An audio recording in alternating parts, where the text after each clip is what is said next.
E aí, pessoal, prontos para a nossa segunda videoaula? Hoje vamos falar sobre fatores de risco. Risco à cárie dentária. Vamos lá?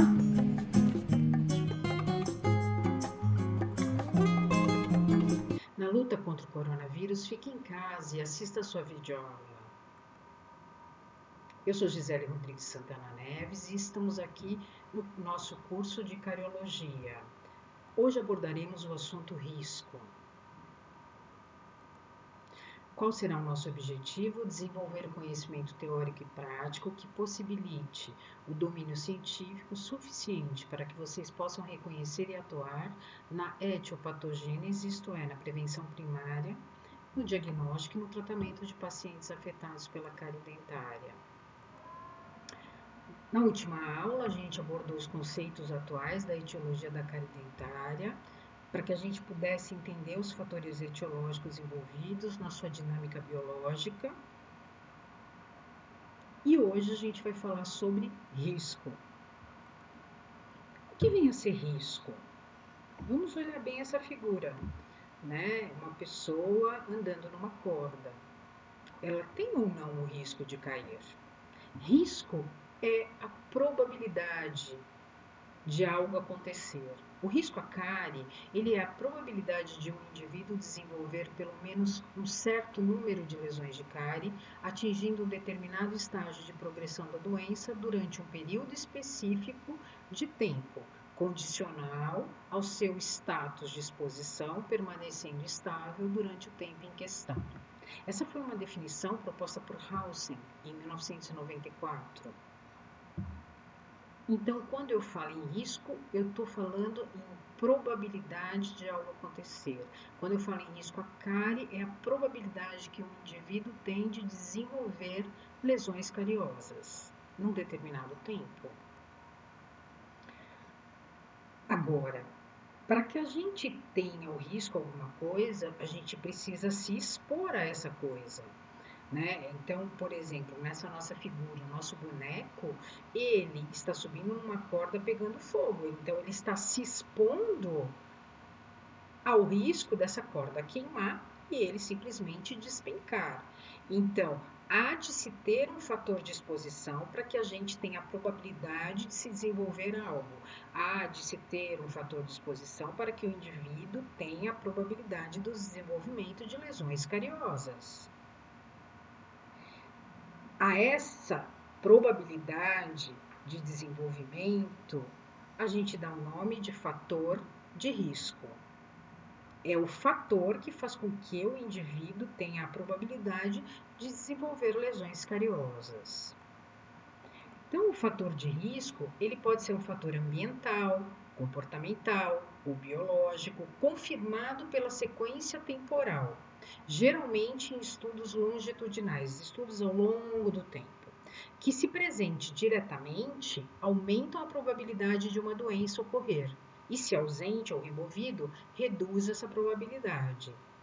Então, por exemplo, se eu pegar um bebezinho, expor ele à chuva, hoje, amanhã, chuva e vento, hoje, amanhã, depois, amanhã, né? O que vai acontecer? Há uma grande probabilidade dele desenvolver uma gripe, um problema respiratório.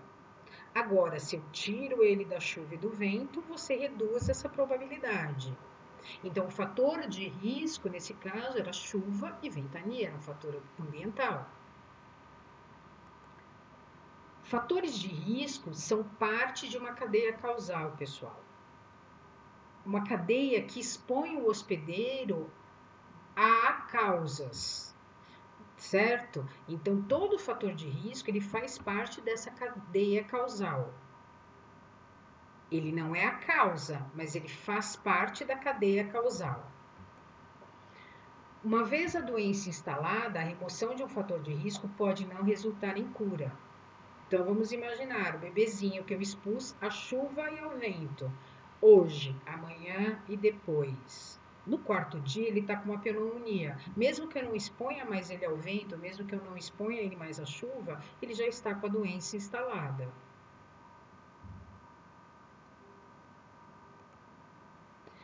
Então, o fator de risco, ele pode ser definido como um aspecto do comportamento pessoal ou do estilo de vida, uma exposição ambiental ou uma característica inata ou herdada, que com base em evidência epidemiológica é conhecido por estar associado a alguma condição relacionada com saúde, considerada importante para se prevenir. Então, como a gente vê no nosso boneco, é um comportamento dele ter feito essa loucura de empilhar tudo isso para pegar alguma coisa lá em cima. Então, é o estilo dele, o comportamento dele que está colocando ele em risco de fazer um traumatismo crânioencefálico, certo? Então, essa é a melhor definição que a gente pode dar para fator de risco, que é um aspecto do comportamento pessoal ou estilo de vida, uma exposição ambiental ou uma característica inata ou herdada, que com base em evidência epidemiológica é conhecido por estar associado a uma condição relacionada com saúde, considerada importante para a gente prevenir.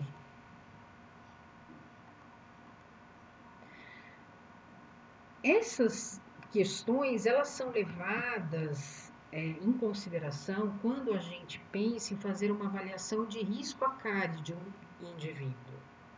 A avaliação de risco à cárie, ela determina a probabilidade da incidência de cárie num determinado período. A abordagem moderna que hoje se tem frente à cárie dentária, ela foca também na detecção das lesões incipientes, não cavitadas, e na habilidade de diagnóstico pelo clínico, caso essas lesões estejam em atividade. Quando a gente fala em risco, a gente fala em risco identificado ou não identificado, né? O identificado é aquele que tem a probabilidade de causar uma nova cárie, ou seja, aumentar a incidência de cárie num determinado período. Então, a gente sabe que a cárie dentária, o processo da cárie dentária, ele é um processo evolutivo ao longo do tempo. Ou seja, para que eu tenha como consequência uma cavidade, eu tenho um tempo muito grande de evolução. E, baseado nesse tempo de evolução, se eu trabalhar com fatores de risco, pode ser que eu não tenha o desenvolvimento da consequência da cárie dentária, que é uma cavidade. Então, vamos imaginar. Primeiro eu tenho uma estrutura dentária e o que vai acontecer? Os micro-organismos da flora, eles têm que fazer sua adesão. A partir da adesão, eles começam a fazer sua colonização. Obviamente, se eu faço uma ingesta de carboidrato, eu começo a ter o processo de desre, mas favorecendo o processo de des. Nesse momento, até o processo de desmineralização acentuado, eu consigo fazer uma abordagem só preventiva, avaliando qual é o risco daquele indivíduo. Ah, ele está tendo mais Ds porque está comendo muito carboidrato. Ah, ele está tendo mais Ds porque ele não escova o dente. Aqui eu ainda tenho chance de fazer uma abordagem preventiva, porque eu não tenho a cavidade, eu tenho os fatores atuando, eu não tenho nem a cavidade, eu não tenho nem os primeiros sinais da cárie dentária, e tenho os fatores atuando. Muito bem. Se nada for feito, o que vai acontecer? A desmineralização, ela vai esse desequilíbrio vai ser tão grande em favor da desmineralização que eu começo a ter os primeiros sinais evidentes de cárie dentária, que é a mancha branca. É nessa hora que eu consigo já fazer um diagnóstico precoce, antes que isso evolua para a sua sequela máxima, que é a cavidade. Então, lesões em esmalte, elas são para serem diagnosticadas, né? Eu trabalho com o risco e os fatores de risco, mas já nesse momento eu não posso só fazer uma prevenção. Eu já tenho que fazer um diagnóstico preciso que vai me dar diretrizes de condutas terapêuticas. Mas, se nada for feito ainda nesse momento, essa lesão, ela vai evoluindo até ela cometer a dentina.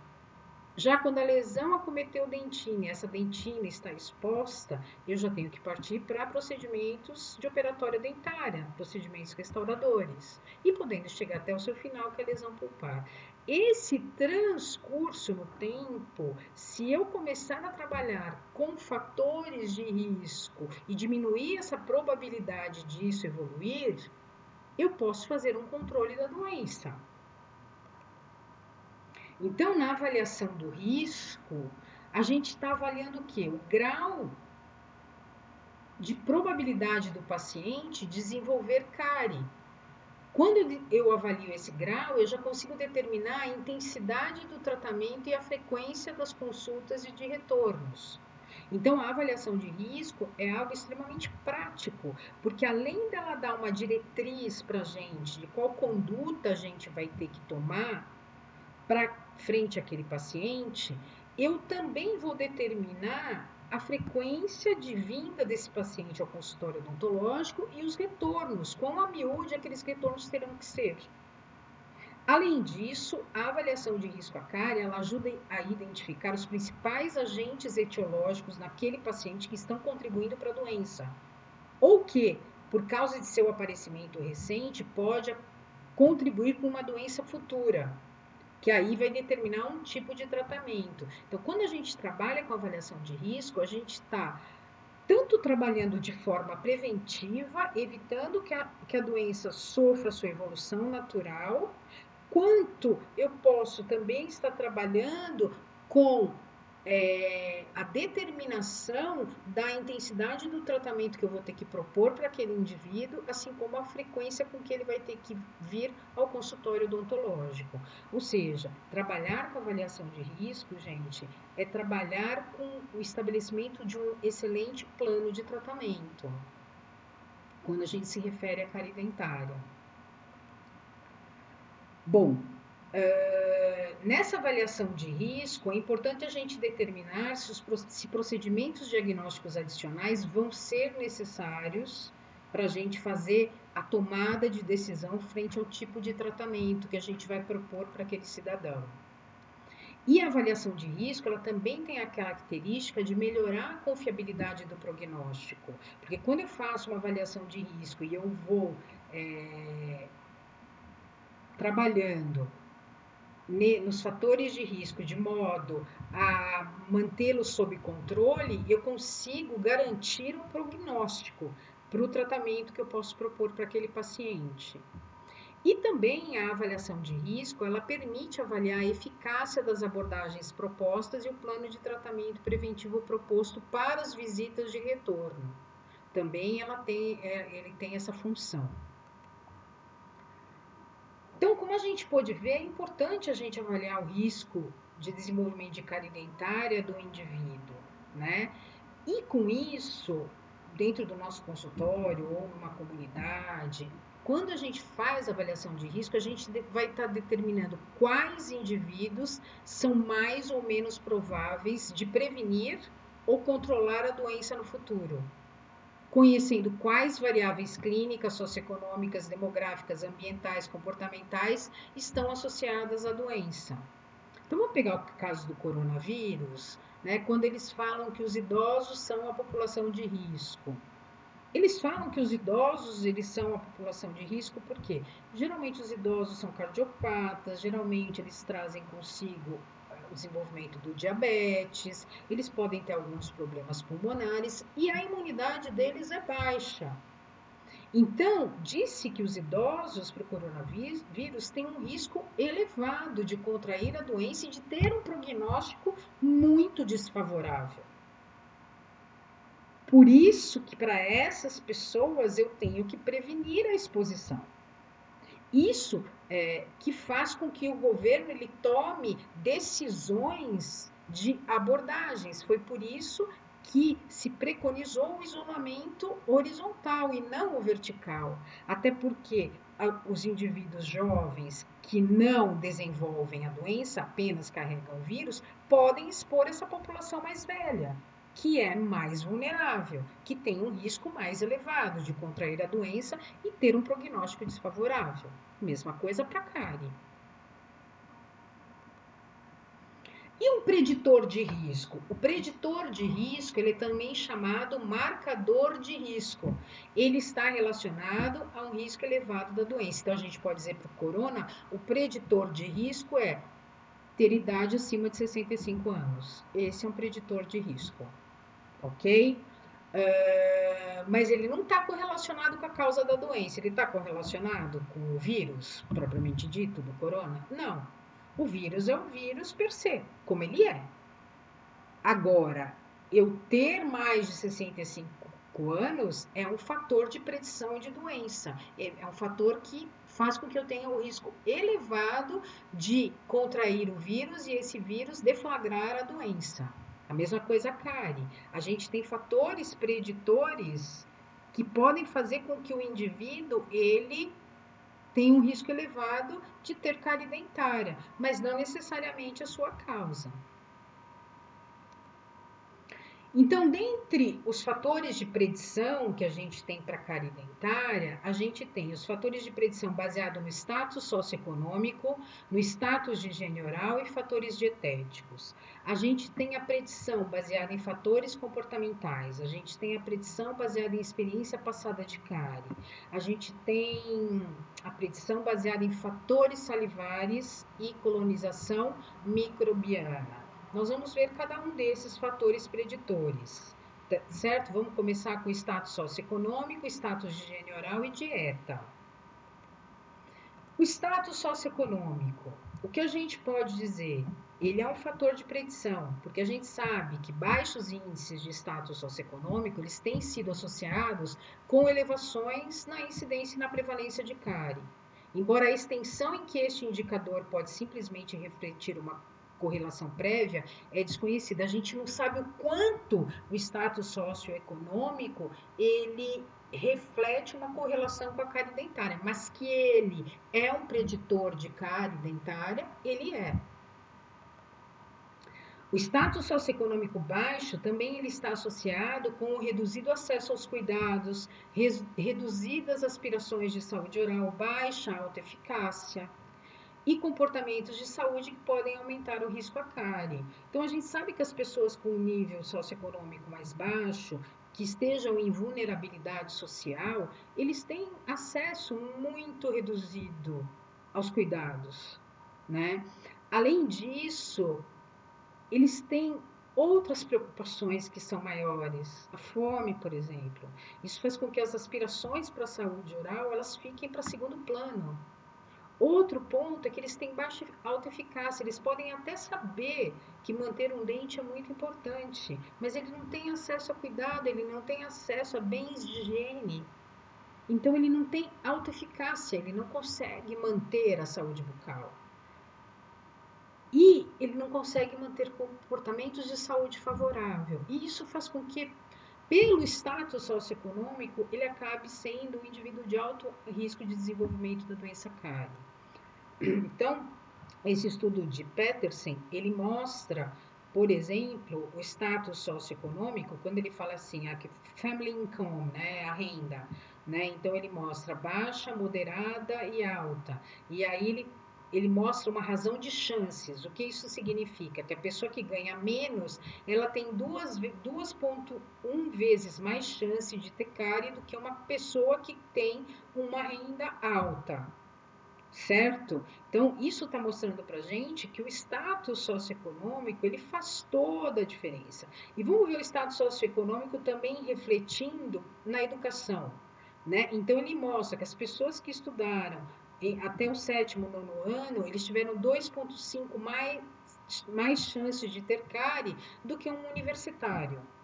Né? Então, isso a gente está falando de status socioeconômico baixo e a influência que isso tem no desenvolvimento da doença cárie, sendo, portanto, um preditor de doença cárie.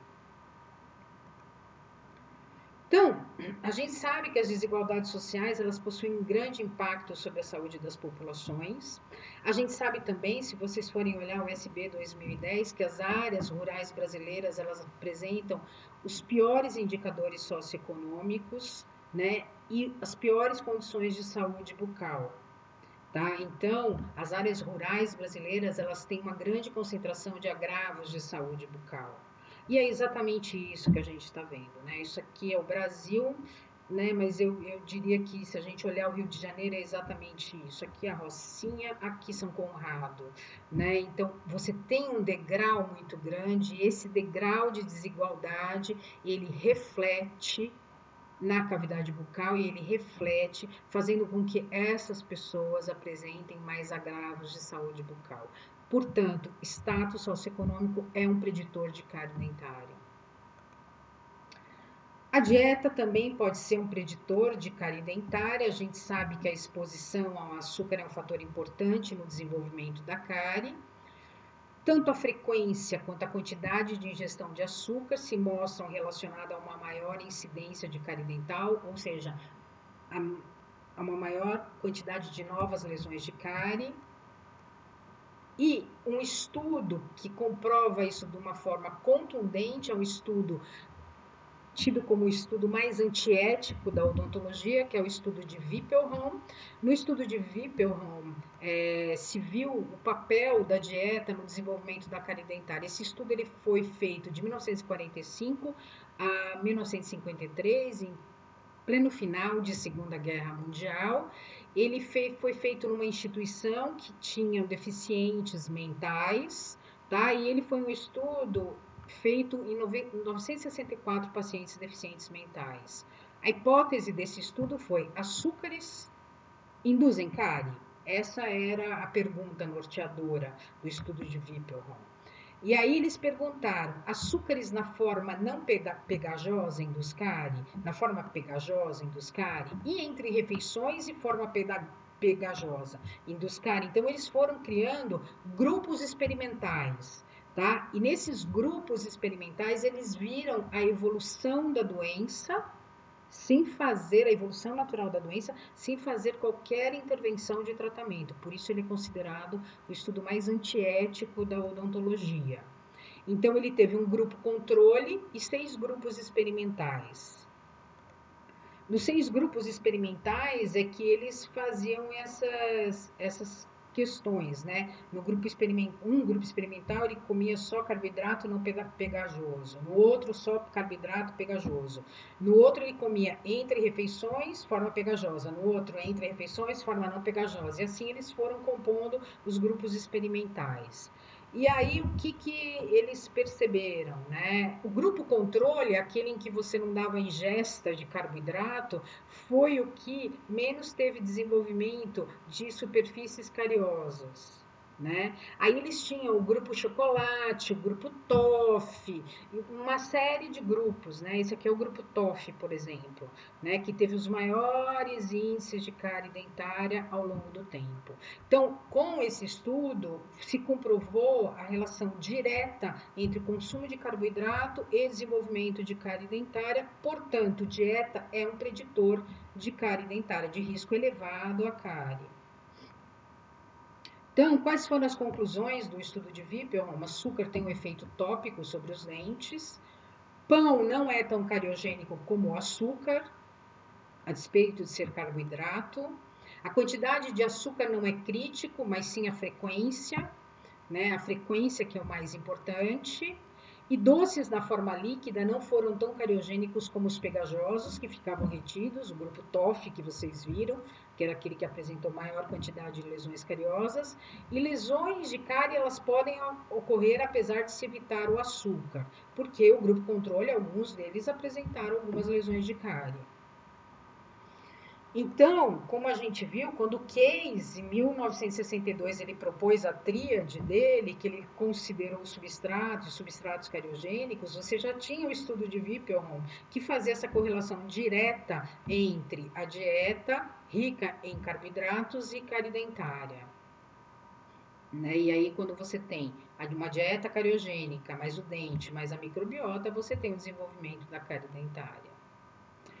Então, o estudo de Parisotto, de 2010, ele avaliou a presença de cárie dentária e o consumo de açúcar, por exemplo, né? Então, a frequência diária de açúcar na forma sólida, mais que 3 vezes ao dia e menor ou igual a 2 vezes ao dia, né? Então, quem respondeu não, quem respondeu sim, e aí ele mostra o odds ratio, né? Disso. Por exemplo, as que consumiam mais de 3 vezes ao dia tinham 4,5 mais chances de ter presença de cárie. Também, ó, levar lanche de casa para a escola, né? Não tiveram cárie 29, tiveram cárie, mais cárie 95, 2,1, né? E aqueles que não levavam lanche de casa, eles tiveram a razão de uma vez mais chance de ter a presença de cárie. Mostrando pra gente que a dieta é um preditor de cárie dentária. E a anamnese, para a gente avaliar a dieta, é uma excelente oportunidade, né? Porque a gente pode fazer perguntas para o nosso paciente com relação a dados socioeconômicos, que a gente falou agora. Não diretamente a gente vai perguntar quanto ele ganha, mas a gente pode ter algumas informações que vão nos conduzir a dizer o estado socioeconômico desse paciente. A gente pode perguntar hábitos tanto de higiene como hábitos alimentares, né? Então, a gente pode, na nossa anamnese, perguntar tanto sobre fatores protetores quanto fatores que não protegem em nada e que são preditores de cárie. Com relação à dieta, nós também podemos solicitar para os nossos pacientes fazerem um recordatório de dieta, né? O recordatório de dieta significa ele recordar tudo o que ele ingeriu. Então agora eu quero que a gente faça uma pausa. Vocês vão dar uma pausa na nossa videoaula, vão pegar o lápis e o papel, pessoal, e vão escrever tudo o que vocês comeram ontem. E depois vocês vão analisar daquilo tudo que vocês comeram ontem, se vocês comeram muito carboidrato ou pouco carboidrato. Vamos lá? Dá uma paradinha aí na nossa videoaula. E aí, pessoal? Fizeram a listinha? Ah, eu vou querer saber depois. Eu vou querer saber depois como é que deu esse recordatório. Isso que vocês fizeram é um recordatório de 24 horas. Né? Vocês pedem para os pacientes de vocês anotarem tudo que eles comeram nas últimas 24 horas. E aí vocês vão fazer uma análise com eles. Bom, passamos agora para o nosso segundo preditor, né, de risco à cárie dentária, que é o comportamento. Bom, o comportamento da gente, pessoal, é o que determina a nossa direção. A gente pode ter comportamentos favoráveis ou desfavoráveis, né? Então, o comportamento ele compõe fatores não biológicos, que são chamados os fatores modificadores, mascaradores ou confundidores. A gente tem que considerar o comportamento, porque o comportamento ele age na etiologia da cárie dentária de diversas maneiras, aumentando e ou diminuindo a defesa do hospedeiro e ou o potencial cariogênico do substrato ou ainda alterando a microflora. Vamos dar um exemplo? É um exemplo que vocês adoram. Quem aí gosta de açaí? Aposto que um monte de gente substitui uma refeição pelo açaí. O açaí ele é um alimento em prol da saúde, as pessoas consideram um alimento pró-saúde, um alimento que dá energia, e ele é muito consumido pelos jovens, que substituem uma refeição pelo açaí. Entretanto, o açaí, ele é altamente ácido, e ele pode causar alguns agravos de saúde bucal. Ademais, o açaí, ele geralmente ele não vem sozinho. Você ingere o açaí com leite condensado, com banana, e aí você come aquela bomba calórica e aquela bomba de carboidrato.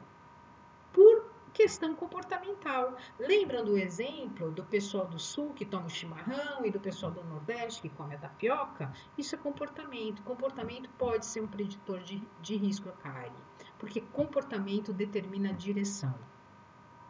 Então, ó, olha a nossa tapioca. A tapioca é algo que começou a ser feita pelos indígenas, né? E a nossa tapioca, que o nordestino gosta tanto de consumir, ele é um comportamento que é cultural, que pode ser um preditor para a cárie dentária. Assim como se a gente pensar nos chineses e pensar no consumo do chá verde, o chá verde que tem uma grande concentração de flúor e que também tem os taninos que impedem a formação do biofilme dental. Então a gente pode pensar que os chineses, pelo alto consumo de chá, eles têm como um preditor, a gente diria um preditor no sentido inverso, né? Em prol-saúde e não doença. A anamnese também é uma boa oportunidade da gente avaliar comportamentos, né? Eu posso perguntar quais são os alimentos que as pessoas mais consomem, se ele possui um comportamento regular em relação à dieta, por exemplo, se ele come a dieta nos intervalos corretos, ou se ele é uma pessoa que, por exemplo, toma cafezinho com açúcar o dia inteiro, ou se ele tem espaçamento entre as refeições. Isso tudo a gente pode perguntar na anamnese.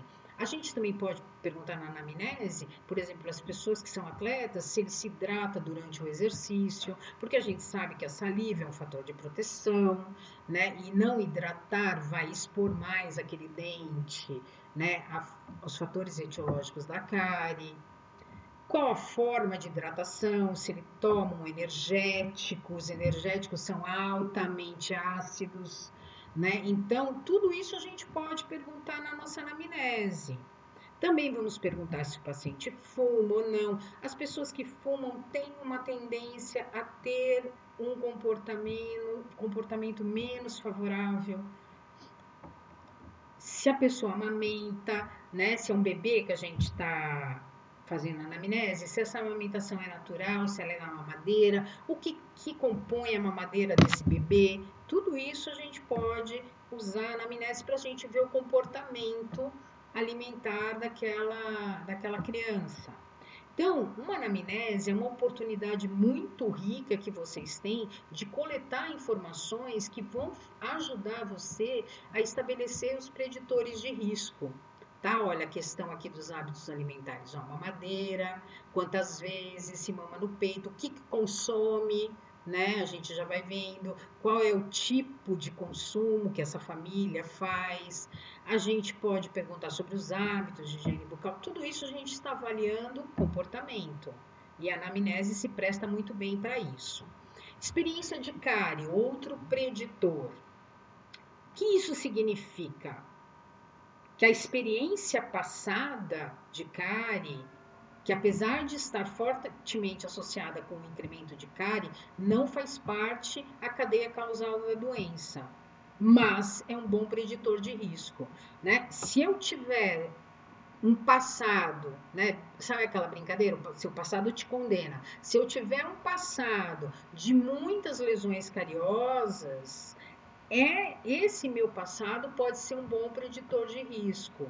Eu posso imaginar que aquele indivíduo que tem um passado de muitas lesões cariosas, ele pode ser que tenha alguns deslizes e que volte a ter um risco elevado à doença. Tá? Então, o seu passado te condena, nesse caso é uma verdade, é uma máxima. Então, a experiência anterior de cárie, ela é um preditor importante na maioria dos modelos testados para cárie de superfície, dentes descidos, permanentes e cárie radicular, certo? Quando vocês veem essa boca assim, toda bonitinha, né? Vocês não imaginam que essa criança, ela tinha lesão cariosa em todos os molares descidos, certo? Então, todos os molares descidos passaram por procedimentos restauradores, inclusive aqui ela teve perdas dentárias por cárie, certo? Então, essa é uma criança que vai ter que fazer retornos frequentes, por quê? Porque ela tem uma experiência passada de cárie alta e vamos ver se daqui para frente essa experiência vai baixar, se ela incutiu todos os procedimentos de educação para a saúde bucal. Então, essa é a criança, pessoal. Ela chegou assim pra gente e ela saiu assim. Então, ela tinha uma experiência passada de cárie elevada. E ela vai sair assim. Eu vou abandonar essa criança? Não, os meus controles de retorno, eles vão ser a miúdes. Por quê? Porque ela tinha uma dieta inconsistente, ela tinha uma série de fatores que eram preditores para ela ter essa situação, que pode ser que ela controle, mas pode ser também que ela não controle. Então, a experiência passada de cárie, ela resume o efeito acumulativo de todos os fatores de riscos conhecidos ou não, aos quais os indivíduos foram impostos. Então, esse homenzinho foi imposto a todos esses fatores de risco e ele apresenta uma situação que resume todos esses fatores que ele foi exposto. Que foi, esses fatores a que ele foi exposto foram fotografados e isso se traduziu na doença. Então, a experiência passada nos conta muito sobre predição de cárie dentária. Aí, não é a anamnese, aí é o exame clínico que é uma boa oportunidade. Então, quando a gente está fazendo o exame clínico, eu tenho que estar analisando todos esses aspectos, porque esses aspectos eles vão ser levados em consideração ao final para eu dizer, esse paciente é um paciente de risco identificado, não, esse paciente não tem risco identificado. Então, nós vamos agora também fazer um exercício. Isto é um odontograma, tá? Nesse odontograma, a gente tem todas essas legendas, certo? Dizendo aquilo que é lesão cavitada de cárie, mancha branca ativa, mancha branca inativa, dentes restaurados, dentes extraídos, rígido, extração indicada. Então, aqui você tem um odontograma e eu quero que agora vocês parem o vídeo e vamos pôr nossa cabecinha para funcionar, tá? E vamos avaliar como é a experiência passada desse indivíduo. Eu posso dizer que, pela experiência passada, ele tem um alto ou um baixo risco de desenvolvimento da doença cárie. Vamos lá? Pausa o vídeo e vamos analisar esse odontograma. E aí, pessoal, analisaram? Olhem só, esse indivíduo já perdeu 3 dentes, ele tem lesão cavitada em 1, 2, 3, 4, 5, 10, 18, 20, 21, 22, 23, 24 superfícies cavitadas, né? Ele tem mancha branca ativa, ele tem mancha branca inativa, ele tem dente com extração indicada. O que ele me diz, né? A experiência passada já, eu tô falando das 23 que estão cavitadas, né? Mas imagine que isso aqui eu não tivesse mostrado para vocês. Só o fato dele ter mancha branca ativa, dele ter restaurações e dentes extraídos, já me diria que esse é um indivíduo que a sua situação passada, a sua experiência passada de cárie é altamente preditora de um risco elevado que ele tem para o desenvolvimento de novas cavidades, como a gente está vendo aqui, né? E aí, acertaram ou erraram? Vou querer saber. Passamos agora para um outro preditor, que é a colonização microbiana. Quando a gente se reporta à primeira tríade de fatores etiológicos para a cárie dentária, a gente se reporta a case, e aí a gente tem lá a superfície dentária, o substrato e a microbiota, que quando interagindo na sua intersecção, você tem o desenvolvimento da cárie dentária. Ou seja, a microbiota sendo considerada um fator determinante da doença e, portanto, passível de predição, né? Um bom preditor para a doença cárie. Então, um dos melhores indicadores no desenvolvimento da cárie dentária, gente, é a presença do Streptococcus mutans. O mutans é um micro-organismo responsável pela inicialização da cárie dentária. É o mutans que dá a inicialização do processo de desmineralização, porque ele é altamente acidófilo e acidogênico, ou seja, ele é um alto produtor de ácido e ele vive bem em meio ácido. Então, os níveis de Streptococcus mutans, eles fornecem informações muito valiosas sobre o futuro desenvolvimento e a gravidade dos padrões de cárie dentária.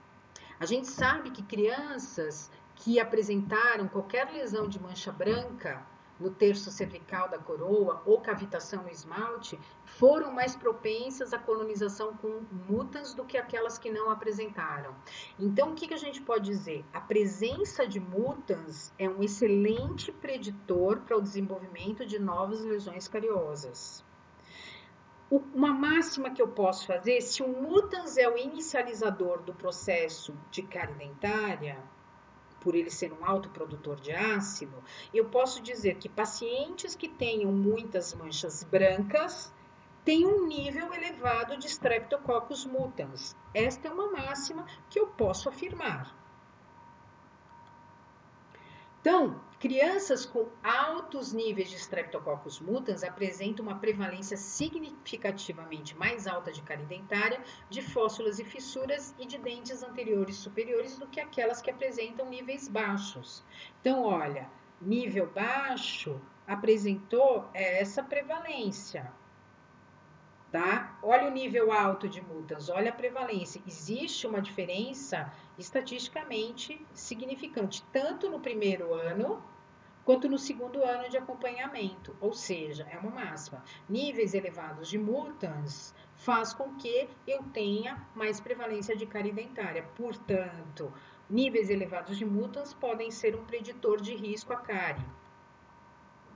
Então, os streptococcus do grupo mutans, eles são cocos gram-positivos, eles são anaeróbicos facultativos, eles vivem tanto na presença de oxigênio quanto na ausência. Portanto, eles vivem bem tanto na superfície do biofilme quanto na profundidade do biofilme. Eles são acidogênicos, eles produzem ácidos e eles são acidúricos, eles são capazes de sobreviver no ácido.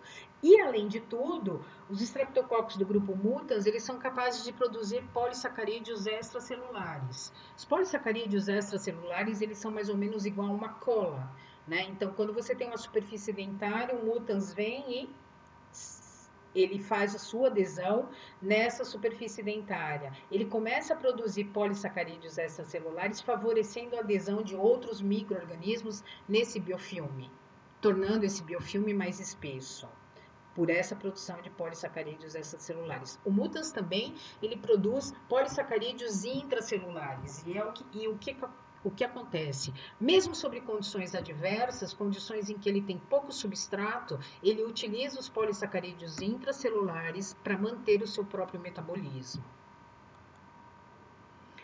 Bom, tanto esse preditor é algo que é verdadeiro na ciência para a cárie dentária, que foram desenvolvidos no mercado métodos de cadeira para que você possa fazer a detecção de Streptococcus mutans, tanto no biofilme quanto na saliva, né? Então, esse é um método de detecção de Streptococcus mutans, é um produto da Vivadente, certo? Ele se chama Dentocult, e você, quando você adquire esse kit, você adquire o kit que vem com meios de cultura e vem uma estufinha.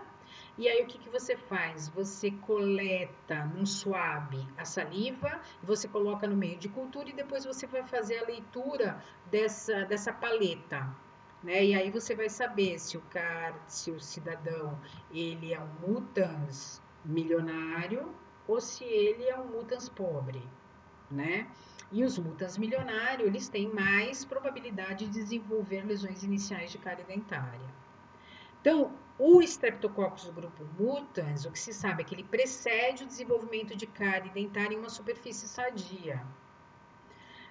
E alguns autores evidenciaram que altas concentrações de Streptococcus do grupo mutans em áreas de cárie incipiente, de esmalte, é muito grande quando comparado com áreas adjacentes saudáveis. E ele está fortemente associado com a cárie inicial, muito mais fortemente associado do que o lactobacillus. Então, por exemplo, nessa imagem, com tanta mancha branca ativa que nós estamos vendo aqui, o que a gente pode dizer? Que essa criança é mutans milionária, não precisaria nem fazer um teste de cadeira, porque ela tem muita mancha branca, ela tem muitas lesões de cárie na fase inicial. Significa que o biofilme dela, ele é um biofilme rico em bactérias acidogênicas e o mutans está compondo isso. Muito mais do que lactobacilo. Por quê? Lactobacilo, para ele poder sobreviver, ele precisa de áreas retentivas. Ele não é que nem o mutans, que ele consegue produzir adesinas e polissacarídeos extracelulares e se fixar na estrutura dentária.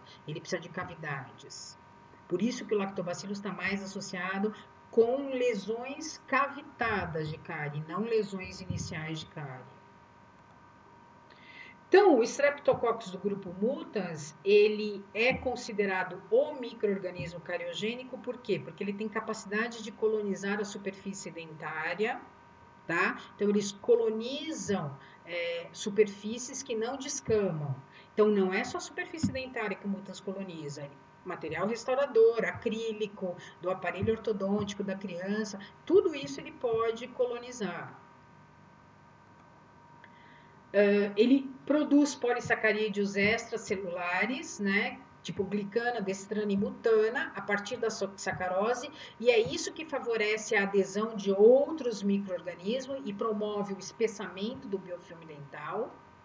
Por isso que ele também é considerado cariogênico, e ele tem capacidade acidogênica, né? Ele produz ácido lático, usando a sacarose no seu metabolismo, tendo como subproduto o ácido lático. E esse ácido lático ele é determinante, tá, para sua patogenicidade, para promover a desmineralização do esmalte dentário e, portanto, a etapa inicial da cárie dentária.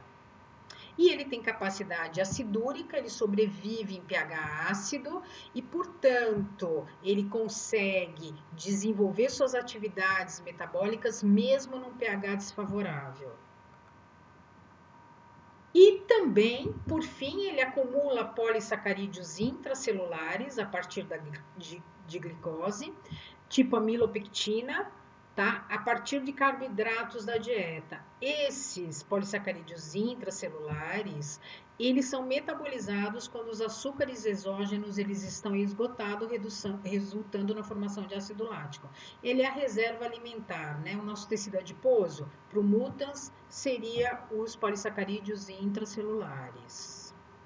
E, além de tudo, o Streptococcus do grupo mutans, ele é fermentador de grande quantidade de carboidrato, incluindo, pessoal, o manitol e o sorbitol. Então, quando a gente compra o Trident, achando que ele é anticariogênico, esquece, né? Por quê? Porque o mutans já conseguiu fermentar sorbitol e produzir ácido a partir dele, e esse ácido desmineraliza a estrutura dentária. E os lactobacilos, né, que é um outro grupamento de bactérias ligadas à cárie. Bom, em relação à cárie de superfície lisa, de esmalte, ou superfície radicular, esse micro-organismo ele não desempenha um papel preponderante como agente etiológico, porque ele precisa de áreas retentivas para ele conseguir desenvolver uma lesão.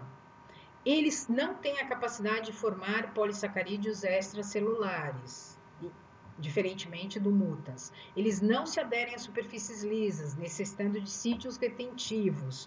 Portanto, a gente vai encontrar lactobacilo em cárie de sulcos, de fissuras, tá? Eles são invasores secundários em algumas lesões de cárie. Eles contribuem muito mais para a progressão do que para a inicialização.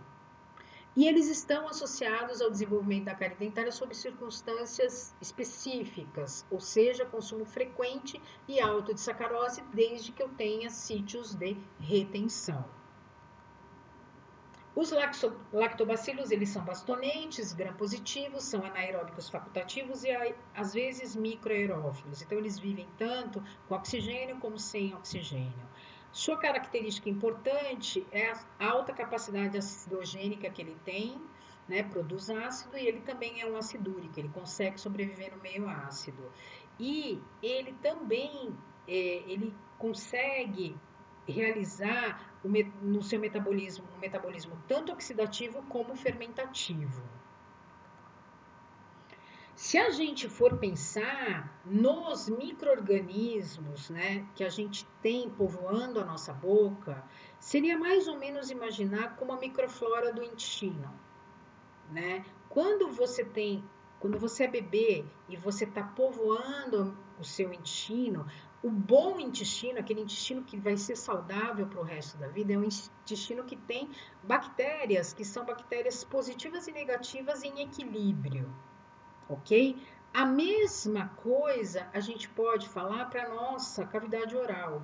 A nossa cavidade oral, se ela foi, né, quando a gente era bebê, se ela foi colonizada por grupos estritamente ligados a bactérias cariogênicas, há uma tendência, há uma chance, há um risco elevado de eu desenvolver cárie dentária. Então, é por isso que a colonização da nossa boca, assim como do nosso intestino, tem que ser uma colonização ordenada, né? Para que a gente tenha uma microflora ordenada. Também, essa mesma empresa que fez o teste de cadeira para a detecção do mutans, ela fez um teste para a detecção de lactobacilos, né? Então, da mesma forma, você vem com o meio de cultura, aí você colhe uma saliva estimulada, você coloca no seu meio de cultura e depois você faz a leitura de lactobacilos. E hoje no mercado existe um aparelho, ele é super recente, ele foi lançado há muito pouco tempo, ele chama CarrieScreen. Ele utiliza tecnologias à base de luz, tá? Que medem a bioluminescência da adenosina trifosfato, para ver os níveis de ácido produzidos pelas bactérias causadoras de cárie que residem no biofilme dental do indivíduo. O que acontece? Essas bactérias que são produtoras de ácido, elas têm até 100 vezes mais ATP do que cepas não produtoras de ácido. Então, quando você tem esse aparelhinho e ele mede essa quantidade de ATP, ele está medindo basicamente a produção dessas bactérias cariogênicas. Então, esse aparelhinho ele fornece informações sobre os níveis potenciais de bactérias cariogênicas presentes naquele biofilme. E a leitura ela aparece aqui no medidor, né? Em número de unidades de luz relativa. Né? E aí, dependendo, eles fazem uns pontos de corte para dizer, né, se o biofilme é saudável ou ele é cariogênico. E a coleta é feita também com um suave, né, ali na região de dentes anteriores, tá? Principalmente na face lingual. Você coleta com esse suave, aí você deixa esse suave por um tempo no meio de cultura e aí você faz a leitura disso. E passamos para a saliva. E passamos para a saliva como preditor também para risco à cárie dentária. A saliva, gente, ela afeta todos os 3 componentes do clássico diagrama de Case na etiologia da cárie. Então, a saliva, ela permeia todo o processo de desenvolvimento da cárie dentária. A gente sabe que a saliva ela é composta 99% de água e 1% de eletrólitos e macromoléculas. Dentro desses eletrólitos, a gente tem fosfato, cálcio, potássio, sódio, magnésio, cloreto, proteínas como mucina, lactoferrina, proteínas estruturais enzimáticas como peroxidase, lisozima, imunológicas e imunoglobulinas. A gente também tem produtos nitrogenados e uma baixa quantidade de glicose, lipídios e vitaminas. Além disso, desse 1%, né, de todas essas eletrólitos e macromoléculas, também existem células e fluido gengival ali na saliva. Tá? Essas células, elas advêm de produtos do metabolismo da flora bucal, secreções gengivais, células epiteliais descamadas, células bacterianas, secreções de glândulas salivares, tudo isso é o que compõe a nossa saliva. Quais são as funções de alguns componentes salivares que são importantes do ponto de vista da cárie dentária? Vamos começar falando das macromoléculas. A mucina, que corresponde a 20 a 30% das proteínas salivares, ela é responsável pela lubrificação e manutenção da viscosidade do fluido e tem função antimicrobiana, olha lá, um fator de proteção em relação à cárie dentária. As proteínas ricas em prolina, que são as PRP e a estaterina, compõem de 25 a 30% das macromoléculas da saliva e são elas que mantêm a saturação de fosfato de cálcio, inibindo a precipitação. e promove a adesão seletiva de bactérias à película, ou seja, ela é um certo controlador do biofilme dental. A gustatina é uma proteína responsável pelo paladar, ela é rica em zinco e ela transporta os íons de zinco para as papilas gustativas. Então a gente pode perceber que mucina e as proteínas ricas em prolina e estaterina têm uma direta relação com a cárie dentária, uma pela função antimicrobiana, a outra também por uma função antimicrobiana pautada na adesão seletiva de bactérias à película. Outras proteínas presentes na saliva, a gente tem a lactoferrina, ela não é enzimática, ela tem afinidade pelo ferro, e aí há uma competição com as bactérias, né? Porque as bactérias necessitam disso para manter o seu metabolismo, e se a lactoferrina está presente, ela pega o ferro para ela e ela deixa a bactéria sem o ferro para manter o seu metabolismo. E esse efeito ele dura até a lactoferrina se tornar saturada em ferro. Então, a lactoferrina ela também é um importante enzima que trabalha com a microbiologia da doença cárie. A cistatina. A cistatina é uma enzima que diminui o impacto de degradação do periodonto. Ela é uma fosfoproteína com cisteína, inibe a proteólise das bactérias e leucócitos. Ela tem uma atividade antibacteriana e antiviral e ela afeta a precipitação de cálcio. Ainda como proteína, a gente tem a estatina, que ela é rica em histidina. Ela é responsável pela formação da película adquirida e ela inibe a liberação de histamina dos mastócitos e tem uma atividade antimicrobiana. A aglutinina, que também é uma proteína similar à mucina, tem alto peso molecular e ela, na verdade, a aglutinina o que ela faz? Ela faz conglomerados bacterianos, elas juntam as bactérias.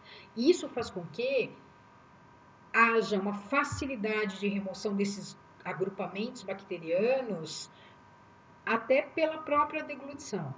E a lisozima ela tem uma função de autólise, né?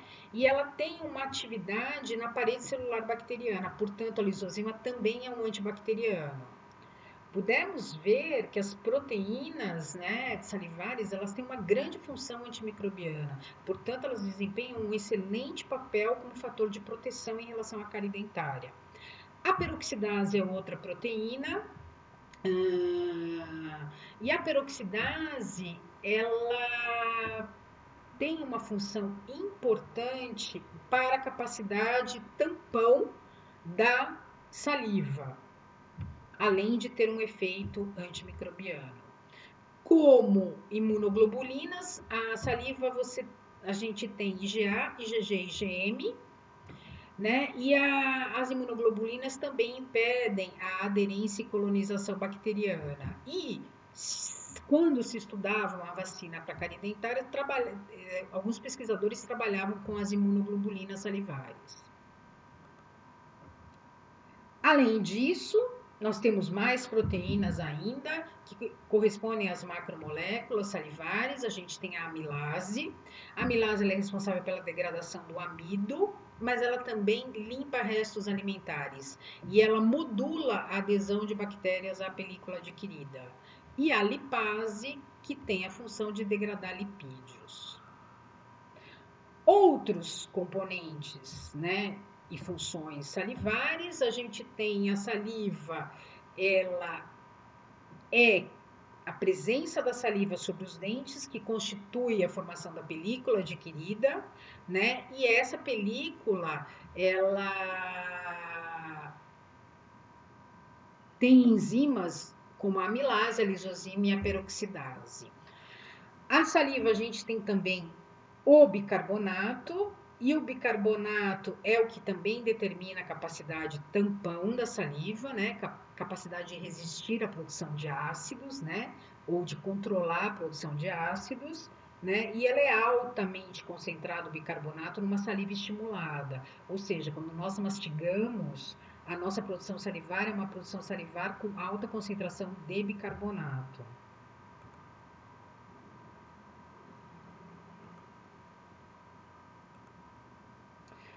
Também na saliva nós temos o flúor, tá? E o flúor ele é importante como um agente de remineralização, porque ele se liga ao cálcio, precipitando sobre a superfície dentária, né? E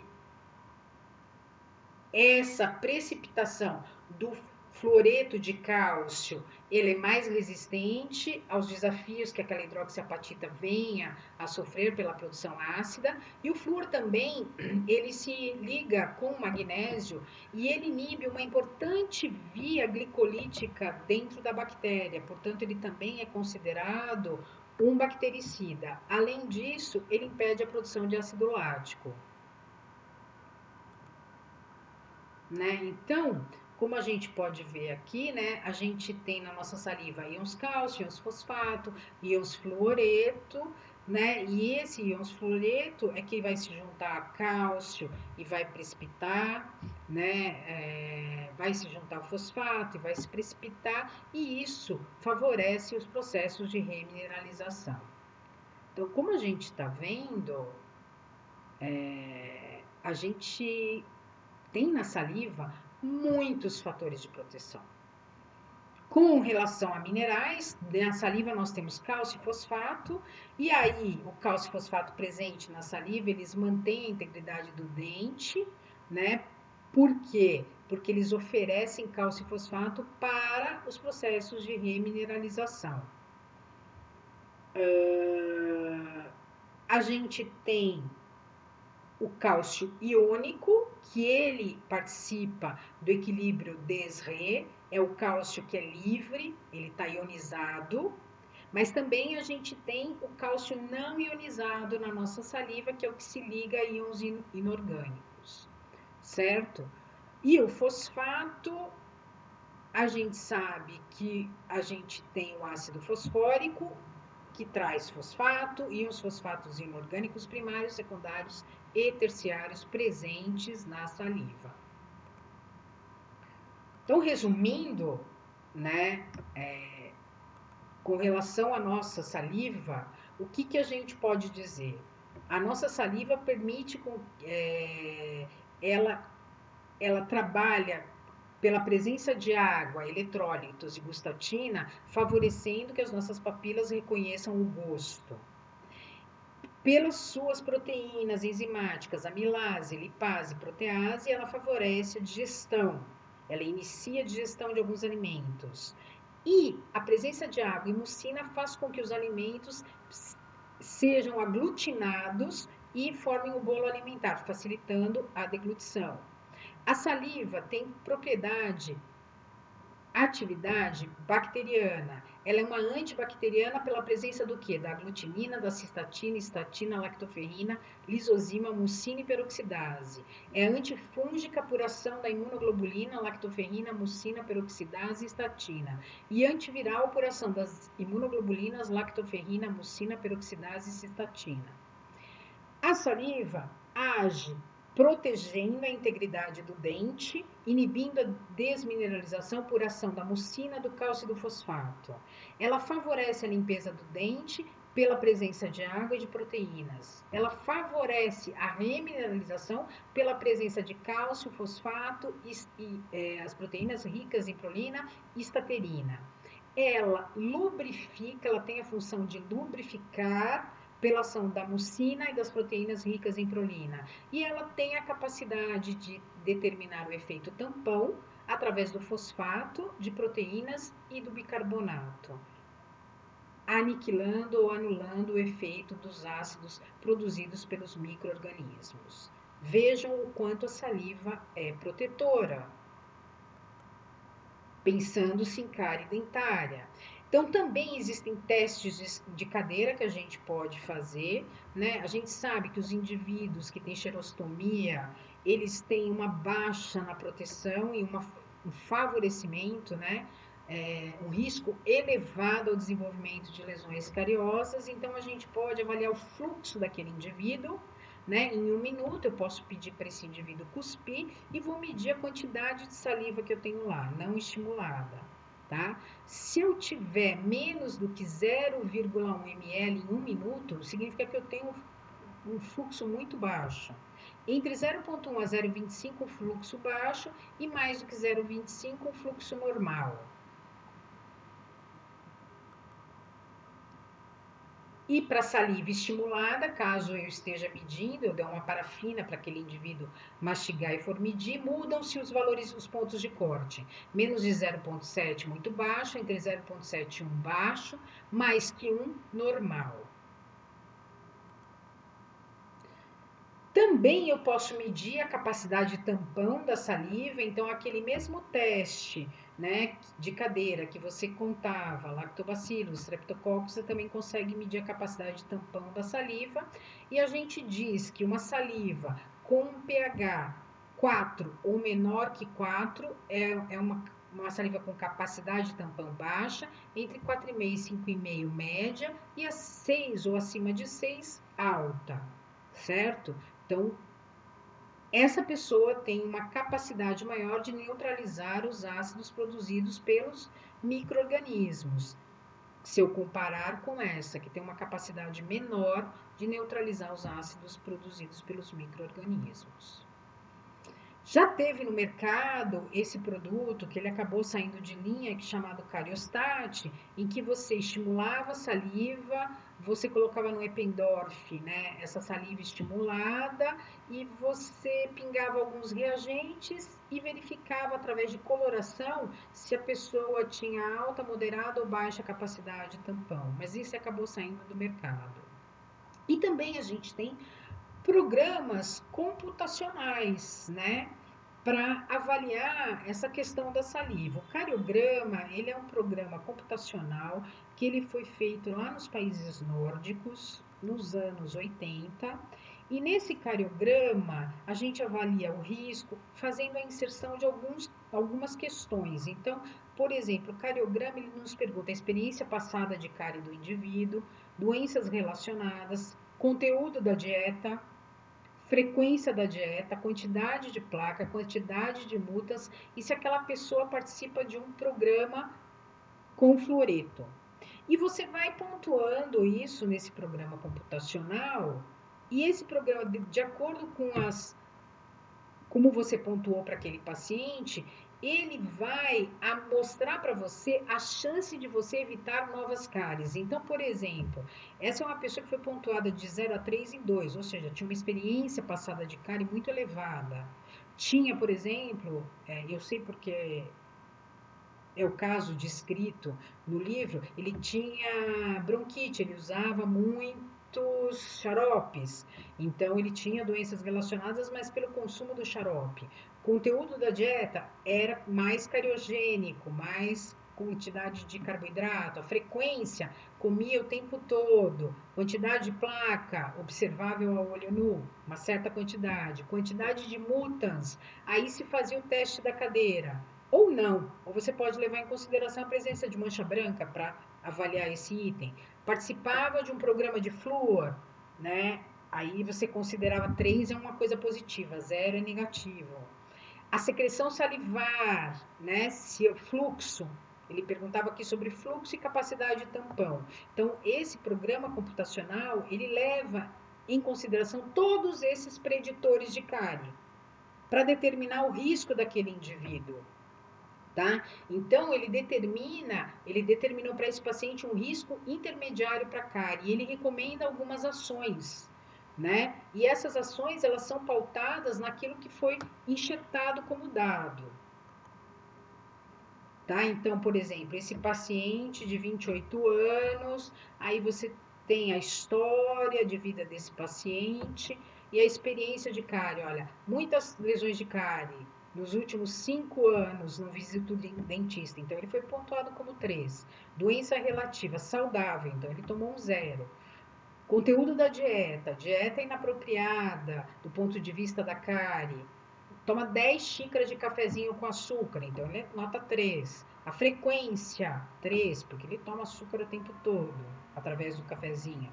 Quantidade de bactéria, quantidade de placa, ó, escova 2 vezes ao dia e não passa fio dental, né?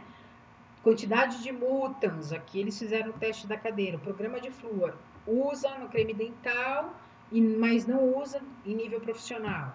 Secreção salivar, colocou considerada normal, capacidade de tampão reduzido, fez o teste, né?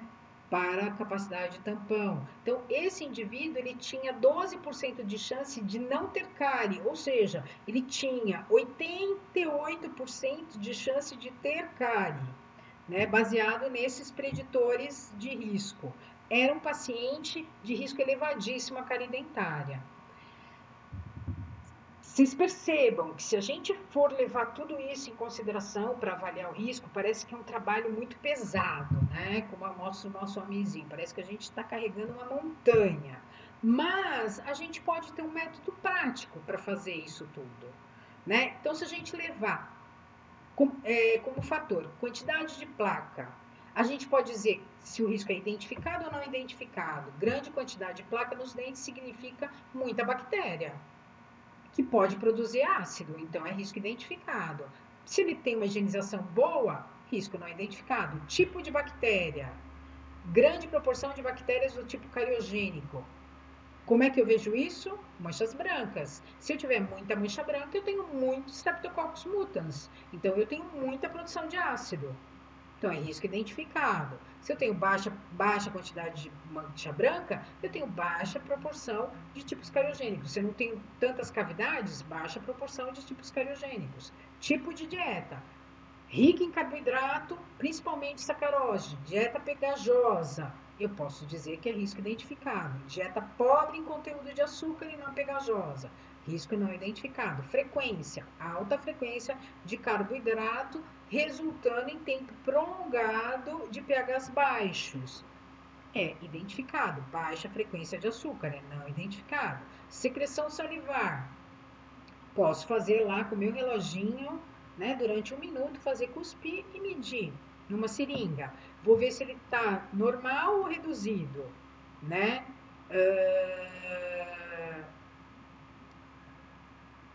Se ele tem um reduzido fluxo salivar, é risco identificado, porque ele não consegue fazer um clearance, ele não consegue limpar o açúcar ali do meio bucal e nem ofertar protetores salivares. Agora, se ele tiver um fluxo normal, ótimo, ele está ofertando fatores de proteção e fazendo clearance dali.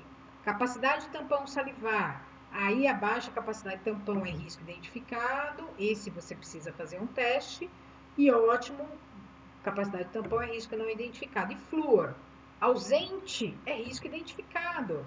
Presente é risco não identificado. Então, esse é um método prático de uma fichinha que vocês podem estabelecer para os pacientes de vocês para fazer a identificação de risco à cárie dentária.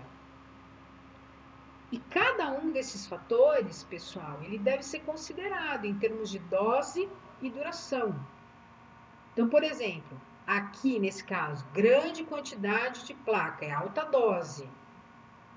Mas será que ele vem e escova bastante vezes? Provavelmente não, porque ele está com essa gengivite também. Então, ele tem a grande quantidade, ou seja, uma alta dose durante um bom tempo. Então, esse biofilme dental provavelmente é um biofilme de risco elevado ao desenvolvimento de cárie dentária. Essas são as referências que a gente utilizou para a gente ministrar essa aula para vocês hoje. Peguem o recordatório de dieta de vocês, vejam como é que vocês estão, né, nesse recordatório de dieta. Façam uma análise criteriosa desse recordatório, né, para que vocês tenham a clareza de todos os fatores que vocês devem avaliar. Aproveitem esse tempo em casa e estabeleçam nas pessoas da sua casa os fatores de risco. Façam esse quadro e façam o estabelecimento de fatores de risco dos seus familiares. Esse é um bom exercício para vocês sedimentarem esse conhecimento. Eu agradeço a presença de vocês e nos vemos na próxima aula. Na próxima aula falaremos sobre histopatologia da cárie dentária. E vamos falar de um dos tecidos, né? Assim como nessa charge, o cara está perguntando se A gravidade é com relação ao corona ou o dinheiro que ele perdeu na bolsa? Nós vamos falar da histopatologia do primeiro dos tecidos, né? Nós vamos falar de 2 tecidos, nós vamos começar falando do esmalte dentário. Tchau, pessoal. Agradeço a presença de vocês nessa nossa videoaula.